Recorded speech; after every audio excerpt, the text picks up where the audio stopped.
Hello, everyone. Welcome to another episode of Sports Dialogue. I'm your podcast host, Paul Edwards, and on this episode, I'm going to preview the NCAA men's Final Four games. That's two games. The first up would be Yukon versus Illinois, the Fight on the Illini, and then the nightcap would be Michigan versus Arizona. Stay tuned. I'll let you know my thoughts on who and I think will win and what my reasons are. Thank you and God bless you. First, I'll start with the Yukon Huskies and the Illini. That's Illinois fighting the Illini. It seems as if Yukon looking back versus Duke. When I watched the game, obviously everybody saw the fantastic ending. Obviously the Duke fans probably don't think it's fantastic. The Yukon's fans think it's very much fantastic. Duke played very well. Alex Carbon shot it when he needed to shoot it. So they picked it up in the second half. But in the first half, they just weren't shooting as well from the floor, but there was no panic in them.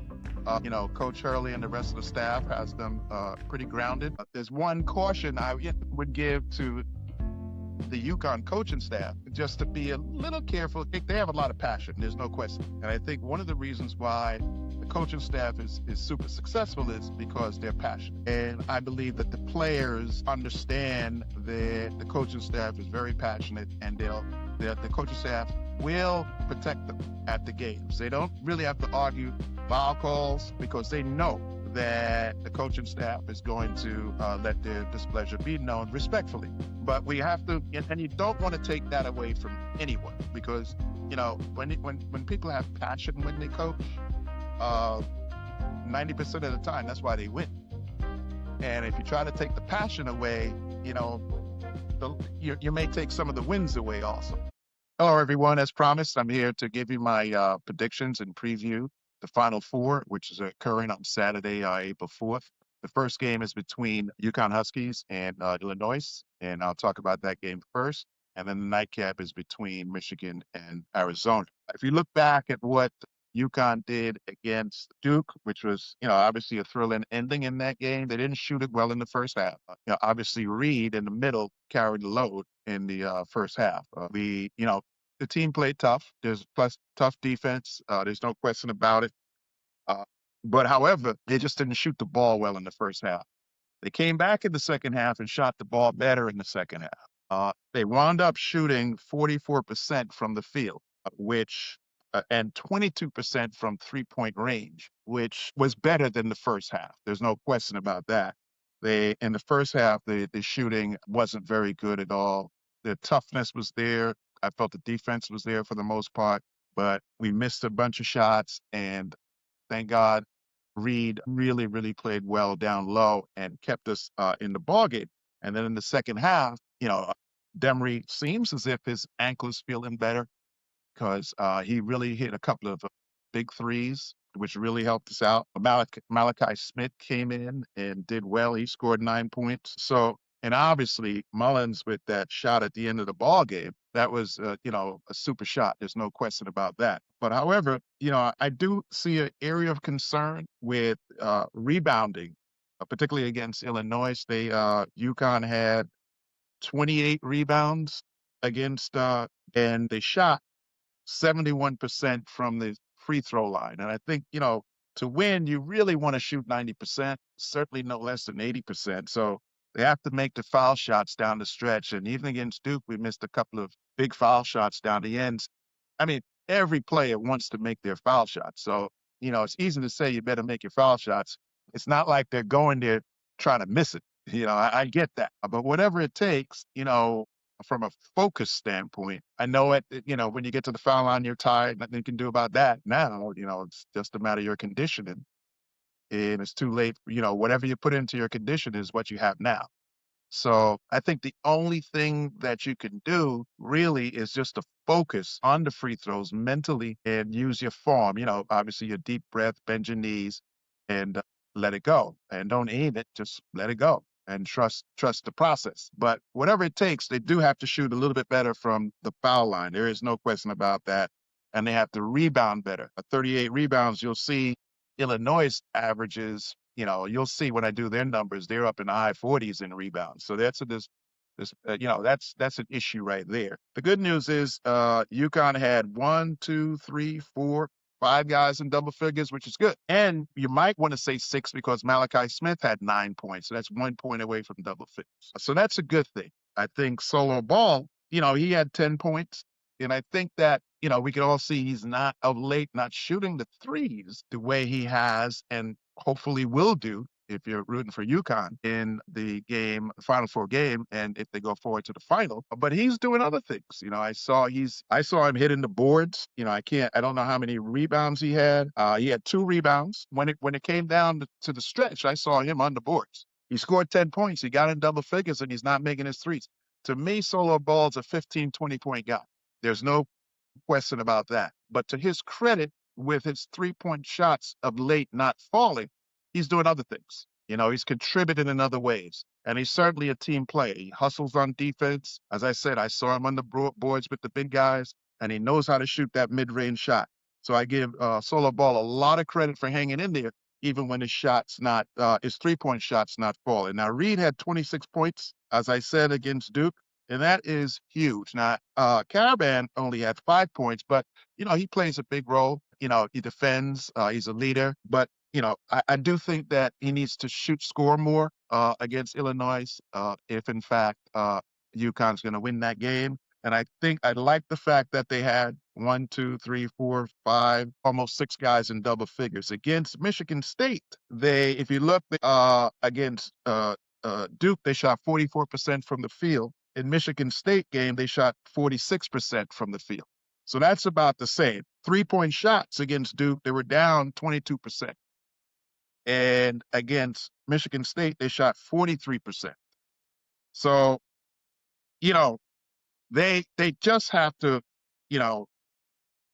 if they can stay at 43% or higher against Illinois and bump that 46% up to maybe 50%, I think that, they'll have a good chance of winning the game. So their shooting percentage was pretty much the same from the field against Duke and Michigan State. 44% against Duke and 46% against Michigan State. They did increase their 3-point percentage. Actually, the 3-point percentage was higher against Michigan State, and they didn't shoot it as well percentage-wise against Duke. So they have to get back to, at least that 43%. And if you look against UCLA, from the field again, they shot 47%. So it's 44, 46, 47% from the field. So they're a little bit up below 50%. So they're consistent there. They're kind of up and down on the 3-point shots. 33% against UCLA from 3, 43% against Michigan State, which is better, but then back down now 2% from 3 against Duke.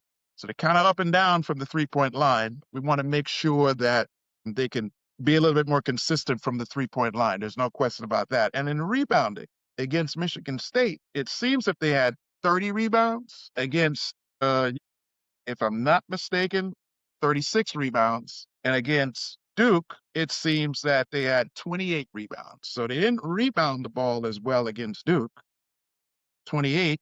They had 30 rebounds against Michigan State, and against UCLA, they did better, a rebound and 36 rebounds. So that the highest that they've done so far in their prior 3 games is 36 rebounds. You'll see in a minute why they're going to have to do better to beat Illinois on the boards. So I do think the keys for UConn: play deep, play hard, establish read, and everybody's got to contribute. Not only the starters, but Jalen coming off the bench, Ross coming off the bench. These guys are starters for most teams, and they come off the bench willingly.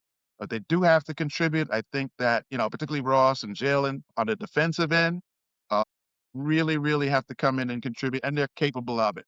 So that's a look at UConn. And if we take a look at Illinois quickly, what they did is, and I'll look at their game starting against, let's look at the Iowa game. Then we'll look at what they did against Houston and then VCU. Against Iowa, which was the game before the Final Four, games, they had three guys in double figures. And you might want to say 4 because Merkovich had 9 points So it's 4 guys in double figures. So then what they did in rebounds, they had 38 rebounds against Iowa. And Wagler had 25 points. That was their leading scorer. And then Stojakovic comes off the bench, and he hits 17 points.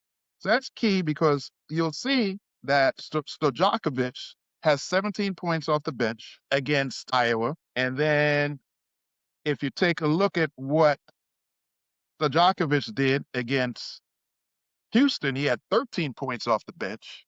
And then against the Rams, CU Rams, if I'm not mistaken, he came off the bench and had 21 points. So he had 17, 21, and 13 points off the bench. UConn's got to be ready for him coming off the bench. But we have Jalen coming off the bench, and we have UConn has Ross coming off the bench. So he's got to be, he's got to be focused on. Obviously, they're one of their top scorers is Wagler. He scored 25 points against Iowa, and it seems as if he scored 13 against Houston and 14 against VCU. So he had 13 and 14 and 25. So they tout him as one of their scorers. But I would be careful against Stojakovic coming off the bench. And they also kind of spread it out. If you look at the Illinois-Houston Cougar game, Illinois had 1, 2, 3 players in double figures. And then a fourth one, Ikovic, had 9 points. So, they have contributions. They spread it out. They have different scorers that can score. So you want to say 1, 2, 3, 4, 5 guys against Houston was almost in double figures. One gentleman had 9. But however, against Houston, they had 43 rebounds. Most UConn has rebounded thus far, if I'm not mistaken. If I said it was 36 rebounds, and I think it's 36 was a top so far. Illinois had 38 rebounds against Iowa, 43 rebounds against Houston, and against VCU, 45 rebounds. So they seem to be on the boards. UConn, I think if they do the things that I've mentioned, I think that it'll be a good game. I think Illinois is very capable, but I'm picking to go to the finals. The UConn Huskies will advance on Monday to the championship game. Turning the focus to the nightcap, which is Michigan and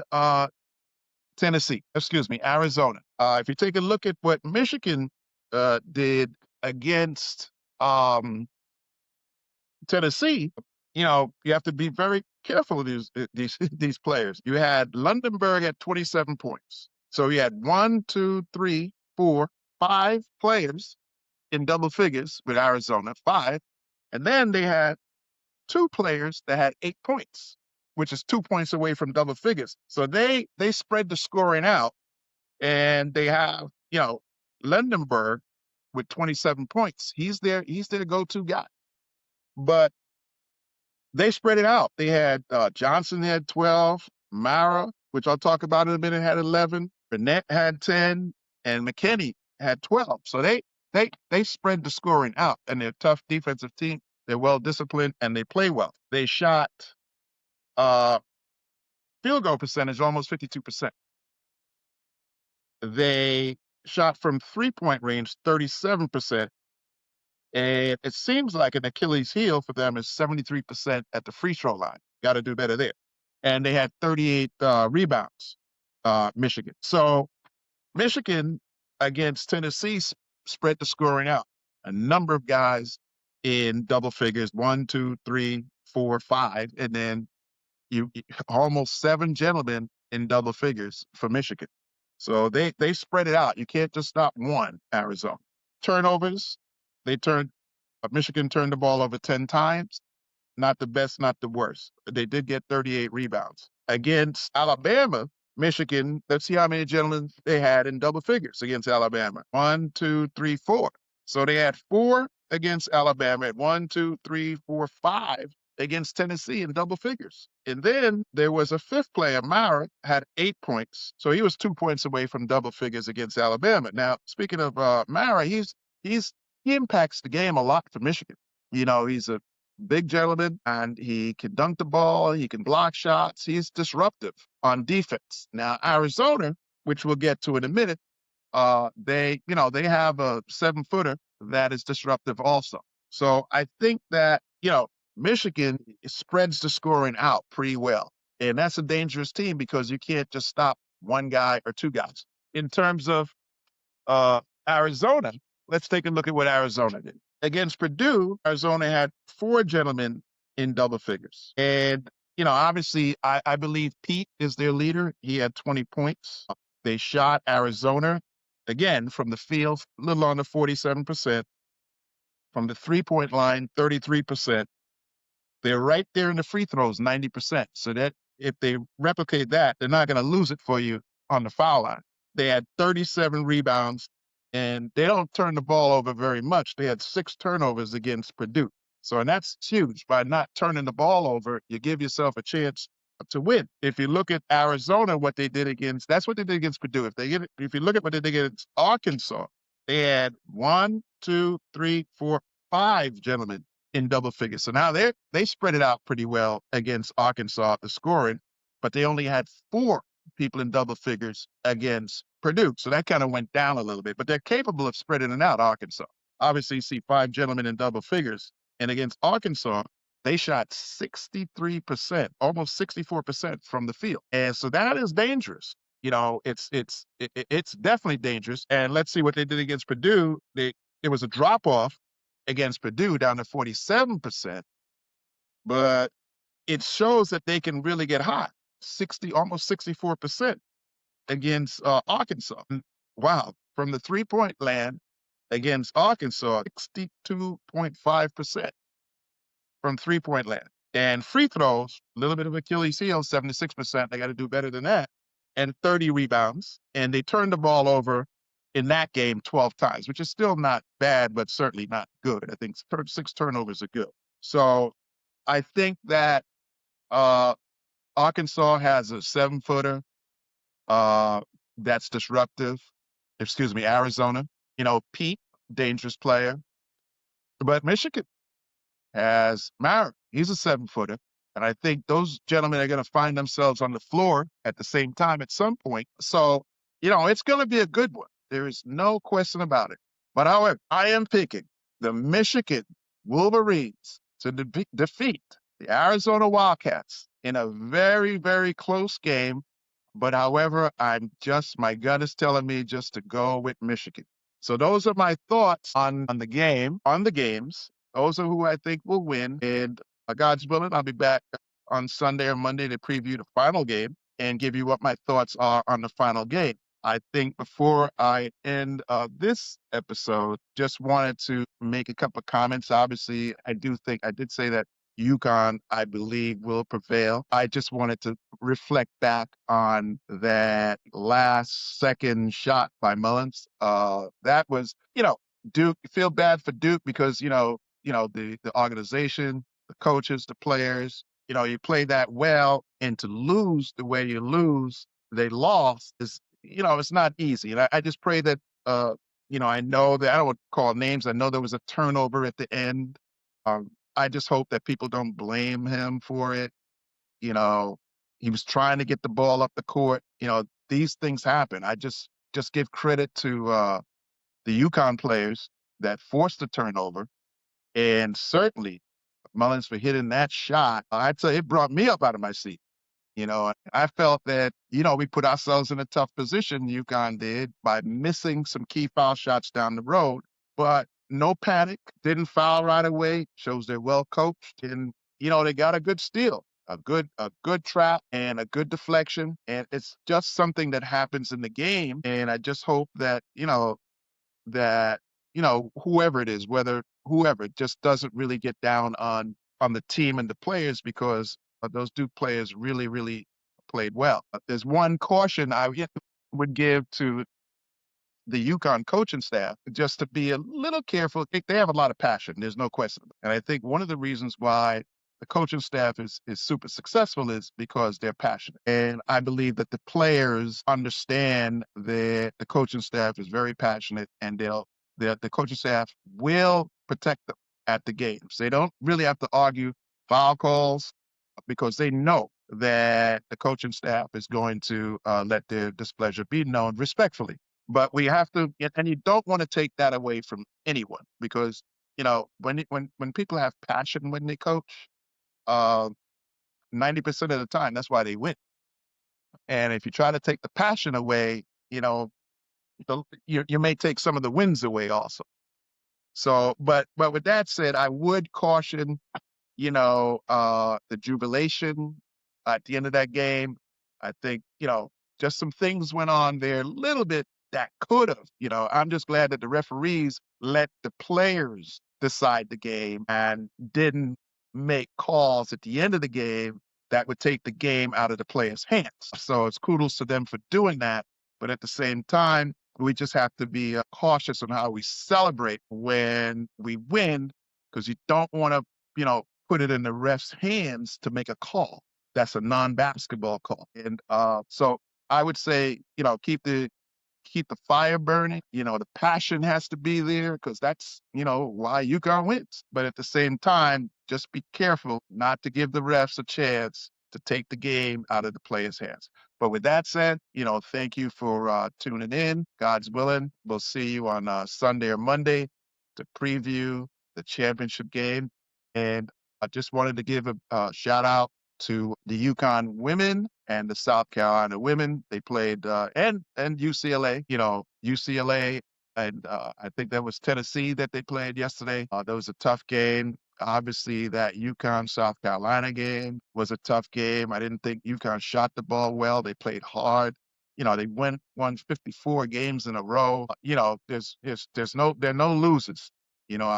Congratulations to South Carolina, their coaching staff, their whole organization, and congratulations to UCLA. I think they play Sunday the 5th, which is tomorrow. And, I wish them both well. I do think that South Carolina will prevail in that game, but it'll be a close one. Thank you and God bless you.